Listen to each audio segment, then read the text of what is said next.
Hey, this is Christian with Auto Academy with today's tech tip of checking your information first before you diagnose a car. Obviously, one of the most important parts of a successful diagnosis is interviewing the customer, getting as much information as you can before you begin testing, as to find a good spot to begin testing and start your diagnostic process. But in many cases, or some cases, the customer might not always be truthful, accurate, or entirely know how to answer your questions. A perfect example would be this 2019 Toyota Tundra we have here today.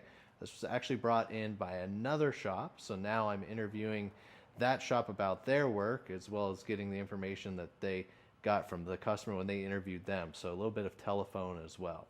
And the information we were given when the vehicle arrived is that recently an engine swap within the last few months.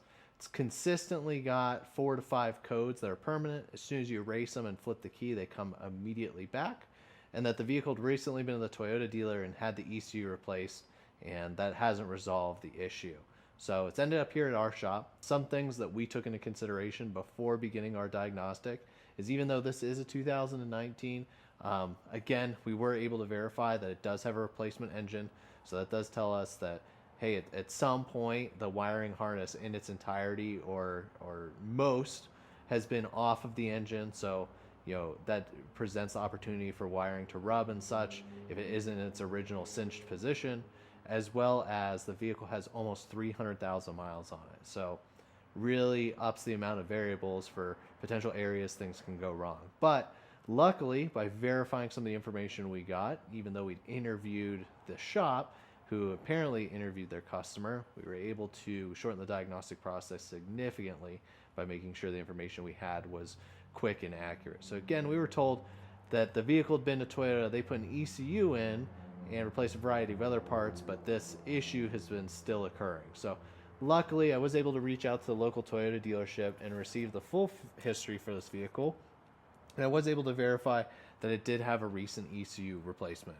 If you consider December of 2024 recent, considering that it's the end of March in 2026.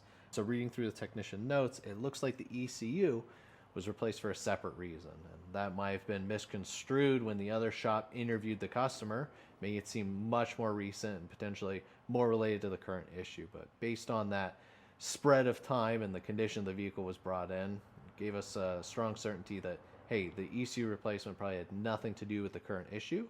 And we should begin a fresh start and continue verifying the information we had.